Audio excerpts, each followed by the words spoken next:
The Great Man Theories of Leadership, also known as Charismatic Leadership Theories, by Evelyn Diedrichs.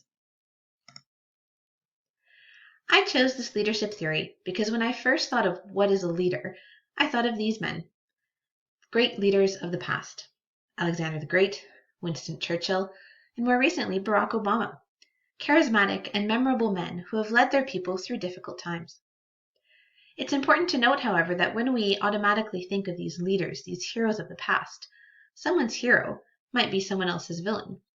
I'm reminded of a story when my father was in Japan and he was speaking to his Japanese colleagues about his hero, Winston Churchill. After a while, one of his colleagues said very respectfully, here we have a slightly different opinion.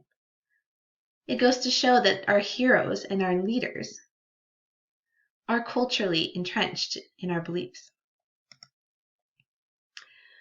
So what is the theory of charismatic or great man leadership?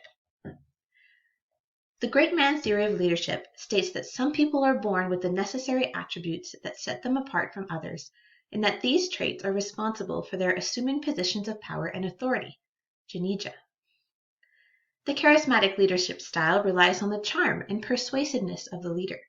Charismatic leaders are driven by their convictions and commitment to their cause, Regio. And charismatic leaders inspire in their followers trust, affection, obedience, and a sense of mission. From the course, EDUC 5401. So this theory has basic beliefs and assumptions. First of all, it believes that leaders are born and not made. Second, it believes that those traits are stable and unchanging, and that great leaders can arise when there is a great need. This theory began in the 1900s. It is the earliest theory of leadership, and is thought to have been pioneered by historian Thomas Carlyle, who commented on the great men or heroes of history, saying that the history of the world is but the biography of great men. Tunja. Seeing later on as there were not only great men in history, but also great women, it was later changed to the great person theories. The theory is based pretty much entirely on biographical studies of past leaders.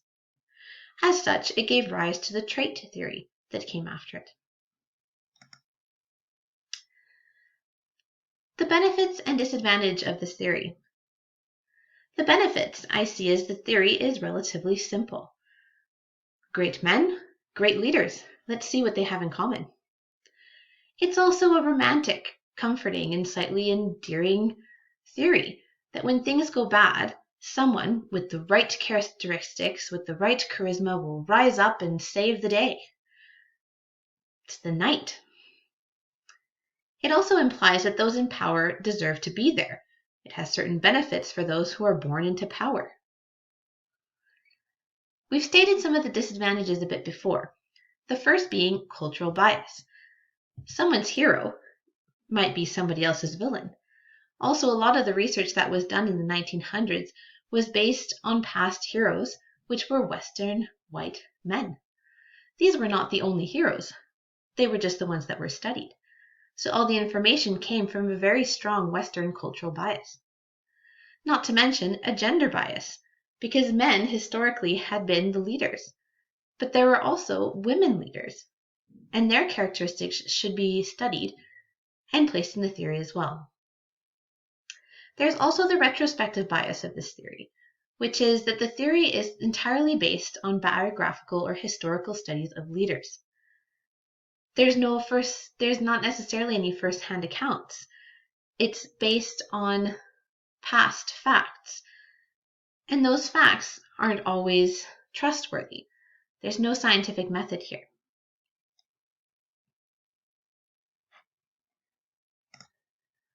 Finally, here are some references from which the information came for this presentation.